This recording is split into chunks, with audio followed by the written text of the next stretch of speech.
Welcome to Think STEM Urban. Let's see how we are going to tackle this math challenge. We are given that these two numbers, these two fact terms, x plus 1 and x plus 2, we divide this and leave the remainder of what, 6 and 9. What that means is that we have this equation which is ax squared plus bx plus 3.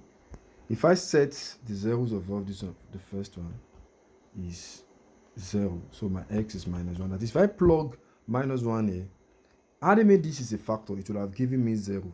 But since it is not a factor, it's giving me the remainder of c. That is, if I have a, then I put minus 1 there, squared, plus b times minus 1 plus 3 is going to give me, instead of 0, if it's 0, it's a factor, but it's not a factor, it's going to give me a remainder of 6. And this is a minus b plus 3 is 6. So a minus b is 3. So that is our first equation. Then we'll do the same thing for the second one, that we will set x to be minus 2 and put it there. That is, plug it into that quadratic function. But in this case, the remainder is 9. Now, this is 4a minus 2b plus 3 is 9.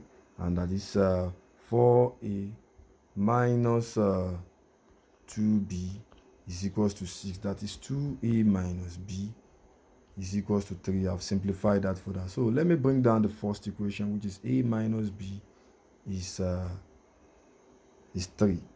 So looking at this, we have a system of equations. So I want to eliminate b by simply subtracting. If I subtract this, I have a is equals to 0, because this and this cancel. 3 minus 3 will give me 0. So if I plug that back in any of the equation, that is 4 times 0 minus 2b is 6. So at the end of the day, minus 2b is 6 and b is equals to minus 3. So if you look at that equation that we have at the top here, our a is 0, our b is minus 2. So that is 3x plus what? Plus 3. That's the equation. So it is not actually a quadratic function, rather it is a linear function. This is the formula, this is the equation for it.